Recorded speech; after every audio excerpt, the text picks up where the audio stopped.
السلام علیکم ناظرین، پارٹ 2 کے ساتھ زیب قریشی آپ کی خدمت میں پھر حاضر ہے۔ جیسے میں نے پارٹ 1 میں بتایا کہ ذاکر حسین صاحب کا انٹرویو بھی سنایا آپ کو، جو انہوں کی بات جو ریکارڈ ہوئی تھی، اور اس میں اب دیکھیں کہ ہم بھی بتائیں کہ بھئی چائنا نے جو گلیوان ویلی ہے اس کو پوری طریقے سے چائنیز ٹیریٹری ڈکلیئر کر دیا ہے، اور انہوں نے کہا کہ اس طرف کوئی آئے بھی نہ، اور جو دریا بہتا ہے اس کا بھی سنا جا رہا ہے کہ اس کا رخ موڑنے کی کوشش کی جا رہی ہے۔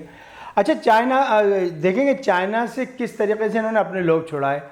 انہوں نے معافی مانگی، مننے ترلے کیے، پھر اس کے بعد انہوں نے کہا کہ جی چائنا نے کہا یہ جو ہماری ٹیریٹری ہے اس پہ آپ نے نظر نہیں آنا، دور نکل جانا ہے۔ اب ان کا میڈیا بڑے بڑے دعوے بھر رہا ہے کہ ہم یہ کر دیں گے، اور ہمارے پرمان پرکشن اور ہماری سینا فوج اور سینا پتی اور فلانا پتی اور پتہ نہیں کون کون سے پتی ہیں ان کے۔ تو بہرحال اب چائنا نے کہا کہ بچوں ادھر نہیں آنا، جو تم ادھر آئے تو پھر تمہاری جو چنگی طرح واٹ لگائی جائے گی وہ پھر ہم آپ کو بتائیں گے۔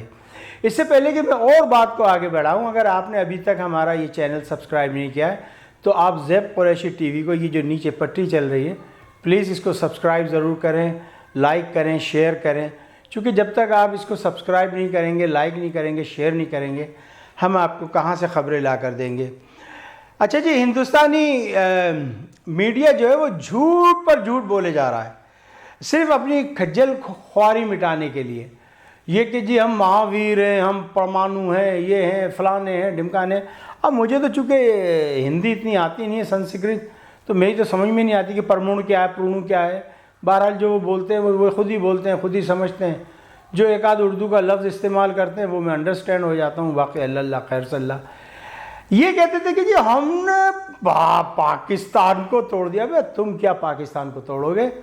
پاکستان کو تو بس یہ کہہ لیں کہ قسمت نے توڑوا دیا۔ ہمیں پتہ تھا شروع سے کہ تم بڑے مکار اور ڈوجی دماغ کے لوگ ہوتے ہو، لیکن ہم پھر بھی تم پر اعتبار کرتے رہے کہ بھئی ہمارے نیبر ہیں۔ اینی وے، کس بھاؤ بکتی ہے آگے آگے دیکھیے، ہوتا ہے تماشا کیا۔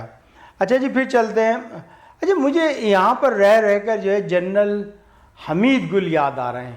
مجھے اچھی طریقے سے ان کا وہ انٹرویو یاد ہے۔ انہوں نے یہ کہا تھا کہ یہ گجرات کا کسائی مودی جب یہ پرائم منسٹر بنا تھا، کہنے کا دیکھنا یہ ہندوستان کے بٹوارے کرا دے گا، اور یہ ہمارے لیے خوش آئین بات ہے کہ یہ پرائم منسٹر بن رہا ہے۔ میں کہہ رہا تھا یار حمید صاحب کو پتہ نہیں کیا ہو گیا، لیکن واقعی یہ دور اندیش لوگ تھے، یہ اللہ والے لوگ تھے جو دور سے بھانپ لیا کرتے تھے، اور وہی دیکھ لیں اس وقت تقریباً 18-19 جو ان کی اسٹیٹس ہیں ان میں بغاوت پھیل چکی ہے، اور ہو سکتا ہے کہ کل صبح تک۔ دیکھیں اس وقت جب میں یہ ریکارڈ کر رہا ہوں تقریباً 8 بجے کا ٹائم ہے، تقریباً 8 بجے کا۔ ہر لمحہ اسٹوری چینج ہو رہی ہے، ہر لمحہ۔ پتہ نہیں صبح تک کیا اسٹوری آ جائے، صبح تک کیا آ جائے۔ سننے میں تو یہ بھی آ رہا ہے کہ چائنا نے پورا مائنڈ بنایا ہوا ہے کہ سیاچن گلیشیئر اور کارگل اس طرف پاکستان کو دے کے آگے بڑھ جائے، جموں اور سری نگر کی طرف۔ یہ بھی خبریں آ رہی ہیں کہ چائنا نے پاکستان کو بالکل الرٹ رہنے کا کہہ دیا ہے۔ جیسے ہی چائنا کا اشارہ ہوگا پاکستان اپنی فوجیں داخل کر دے گا جہاں سے چائنا بولے گا۔ تو بہت کچھ ہو رہا ہے، لیکن جنرل حمید گل نے کتنا خوب کہا تھا، میں سلوٹ پیش کرتا ہوں۔ اور یہ تو ہے ہی گجرات کا کسائی، ان نے تو ہندوستانی مسلمانوں کا جو قتل عام کیا ہے، میرے خیال میں اس سے بڑا قتل عام کسی نے نہیں کیا۔ ابھی اس نے یہاں پہ قتل عام کر دیا، یہاں دلی کے اندر۔ اس نے جو سرٹیفکیٹ لے کر آیا تھا کہ اب مسلمانوں کو اپنی شناخت دینی پڑے گی بھارتی ناگرک ہونے کی۔ بتائیے 370، جس کا ذاکر حسین نے بھی اظہار کیا ہے، 370 اور 35A ان کو لے ڈوبا، یہ مر گئے، یہ غرق ہو گئے۔ آپ نے دیکھا، ہم تو پھر بھی کہتے رہے کہ جی ہم جلوس نکالیں گے، یہ کریں گے، لیکن چائنا خاموشی سے کام کرتا رہا، چونکہ لداخ اس کا علاقہ تھا، وہ کیسے چھوڑ دیتا۔ جب ان کا معاہدہ ہوا تھا سن 62 کے اندر، تو ان کی چنگی طرح پھینٹ لگا دی تھی، ان کی لاشیں بچھا دی تھی۔ تو انہوں نے کہا جی ٹھیک ہے، اس علاقے میں اب کوئی نہیں رہے گا۔ پھر سالے تم چپ چاپ وہاں سڑکیں بنا رہے ہو، ایئرپورٹس بنا رہے ہو، تو کیا چائنیزوں نے کیا آم کا جوس پیا ہوا تھا؟ وہ تو نیولے سب کھا جاتے ہیں، سانپ وانپ، وہ تو تم جیسے سپیلوں کو اچھی طرح کھانا جانتے ہیں۔ تم ہو کس کھیت کی مولی. اچھا بھائی میں یہاں پر کوئی کہے یا نہ کہے, کوئی جلے یا نہ جلے, میں یہاں پر سلوٹ پیش کرتا ہوں ISI کو. سبحان اللہ, میرے شیر جوانوں, گمنام سپاہیوں, لگے رہو, سلوٹ پیش کرتا ہوں. جو کام تم نے کیا ہے ایک دفعہ پھر تم نے ظاہر کر دیا. 70s میں جو ہے رشیا تھا, پھر 2000 میں جو ہے امریکہ, اور اب انڈیا. سلوٹ, کام کرتے رہیے, جیتے رہیے. چلیں جی آگے چلتے. ایک اور ہے کہ جی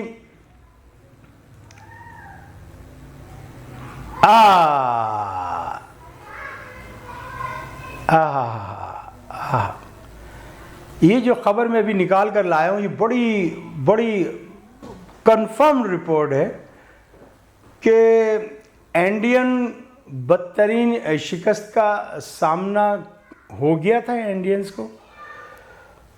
پہلے چائنا نے کہا کہ بھئی یہ جرنیل وغیرہ یہ سب ہم سے معافی مانگیں ہندوستانی لوگ, اور یہ جو لداخ کا علاقہ ہے یہ ہمارے حوالے کیا جائے, اور پھر ہم انڈین فوجیوں کو جو ہے وہ رہا کریں گے. تو وہی والی بات ہو گئی کہ 100 پیاز بھی کھائے, 100 جوتے بھی, 100 گنڈے بھی کھائے, اور ایک تو کریلا اوپر سے نیم چڑھا.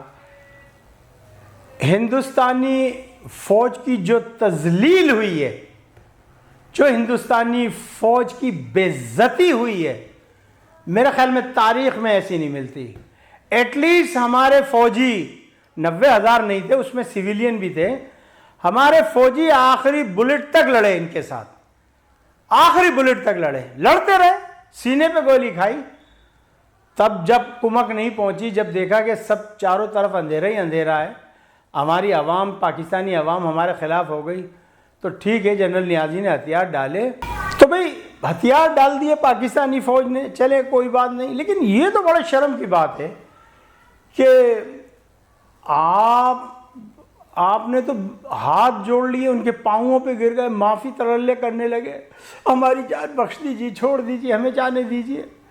اور کتنی مشکلوں سے. ارے وہ مودی کا ہے جس کا 56 کا سینہ تھا, وہ تو میرے خیال میں 14 کا سینہ رہ گیا, بالکل گھٹ گھٹا گیا. میری درخواست ہے, یہاں پر میں تمام ہندوستان کے لوگوں سے مخاطب ہوں, اور بالخصوص محب وطن ہندوستانیوں سے مخاطب ہوں, کہ میرے دوستو, اس شخص نے, مودی نے تمہارے ملک کو تباہ کر دیا, تمہاری اکانومی کو تباہ کر دیا.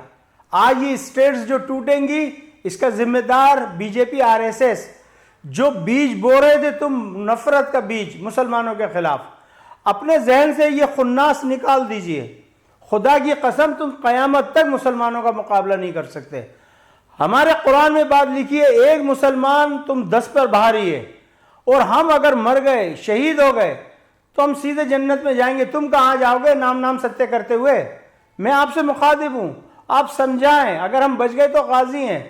ہمارا جو بھی سپاہی لڑتا ہے بڑی بہادری دلیری سے لڑتا ہے, چونکہ اس کو جام کوثر لیے رسول اللہ صلی اللہ علیہ وسلم کھڑے ہوئے نظر آتے ہیں, اس کو شفاعت نظر آتی ہے. اور جب ہمارے اللہ کے رسول نے کہا جنگ نہیں کرو, جنگ اچھی چیز نہیں ہے, لیکن اگر جنگ میں تمہیں جھونک دیا جائے تو پھر کمر نہیں دکھانی, اور انشاءاللہ ہم بھی نہیں دکھائیں گے. آپ کیا سمجھ رہے ہیں ہمارے لوگ چپ بیٹھے ہیں, ہمارا میڈیا چپ بیٹھا ہے, ہماری پرائم منسٹر چپ بیٹھے ہیں, ہمارا جرنیل چپ بیٹھا ہے, تو کیا ہم نے کیا چپ کا روزہ رکھ لیا ہے؟ نہیں بھائی, ISI زندہ باد. ابھی تو آپ آگے آگے دیکھیے, ڈرتا ہے کیا اور آگے آگے دیکھیے ہوتا ہے کیا. تو میں اپنے تمام ہندوستانی بھائیوں سے گزارش کروں گا کہ بھائی اس کو دھکا دے کے باہر کریں, یہ آپ کے ملک کے لیے اچھا نہیں ہے. پھر کہیں ایسا نہ ہو کہ نیپال UP پہ حملہ کر دے, پھر جو 25 یا 33 یا 35 کروڑ جو مسلمان ہیں وہ کہیں 2-3 پاکستان بنا دیں. چونکہ اس زمانے میں جب پاکستان بنا تھا تو میرے خیال میں 8-10 کروڑ کے اوپر پاکستان بنا تھا. تو کیا ہوگا؟ آپ کا تو ملک کے ٹکڑے ٹکڑے بکھرے بکھرے ہو گئے. اور کبھی بھی ہندوستان ایک اسٹیٹ نہیں تھی, یاد رکھیے گا. ہمیشہ رجواڑے تھے, یہ راجپوت الگ تھے, یہ تلگو الگ تھے, یہ الگ تھے. سمجھ آئی؟ ابراہیم لودھی آیا, بابر آیا, یہ آئے, انہوں نے حکومتیں بنائیں, انہوں نے ہندوستان کو یکجا کیا, اسپیشلی مغلوں نے, اسپیشلی اورنگزیب عالمگیر رحمۃ اللہ علیہ نے. تو آپ کیا کر رہے ہو؟ آپ کہاں ہو؟ کس کھیت کی مولی میں ہو؟ آپ کے پاس طیارے تو ہے نہیں, آپ نے ایمرجنسی میں رشیا سے فرمائش کی کہ 33 طیارے فوری طور پر پہنچا دیجئے. آپ کے پاس تو کچھ بھی نہیں ہے. اگر میں آپ کے لیے یہ کہوں کہ آپ کی ہیجڑوں کی فوج ہے تو بیجا نہیں بجا ہوگا. بھائی پہلے فوج کو تیار کریں, ان کی ٹریننگ کریں, جو ان کے اندر بلاول کی طرح ڈیفیکٹ ہے اس کو نکالیے, اور پھر اس کے بعد فوج کو میدان میں اتاریے اور لڑیے. وہاں پر جو ہے گرو نانک کے شیر جوان بہادر کھڑے ہیں خالصتان کے لیے, کیجئے, دیکھیے خالصتان بنتا ہے کہ نہیں بنتا ہے, آسام جاتا ہے نہیں جاتا ہے. دیکھیے آپ, ہم آپ سے غلط تھوڑی کہہ رہے ہیں. وہاں بنگلہ دیش بیٹھا ہے, بنگلہ دیش کھا جائے گا, ہڑپ کر جائے گا. اور آپ کیا سمجھتے ہیں ہم الگ ہیں؟ نہیں, ہم الگ نہیں ہیں. ہمارے بھلے ملک الگ ہو گئے ہوں لیکن ہمارا دل ایک ہی دھڑکتا, ہمارے منہ سے کلمہ ایک ہی نکلتا ہے, لا الہ الا اللہ محمد رسول اللہ. اسی کے ساتھ میں اب آپ سے اجازت چاہوں گا. بہت ہو گیا, 2 ایپیسوڈ پر میں نے یہ پروگرام کیا, یقیناً آپ کو پسند آیا ہوگا. اور اپنی کمنٹس ضرور کیا کریں, پلیز شیئر کریں. اس کے علاوہ سبسکرائب ضرور کریں. دیکھیں آپ سبسکرائب نہیں کریں گے تو پھر ہم آپ کے لیے کیسے مزید خبریں اور بڑی کنفرم خبریں نکال کر لے کر آئیں گے. تو آپ اس کو سبسکرائب کریں, شیئر کریں, لائک کریں, اور زیادہ سے زیادہ ماؤتھ ٹو ماؤتھ اپنے دوستوں کو بتائیں. اگر آپ کے پاس کوئی دوست آتا ہے اس کے موبائل میں لے کر جو ہے اس کو سبسکرائب کر دیں. بیل کی جو گھنٹی ہے, جو گھنٹی لگی ہے, اس کو ضرور پریس کر دیجئے تاکہ جو بھی میری لیٹسٹ ویڈیو آئے وہ آپ تک ضرور پہنچے. مجھے اجازت دیجیے گا, اپنا خیال رکھیے گا. السلام علیکم ورحمۃ اللہ وبرکاتہ.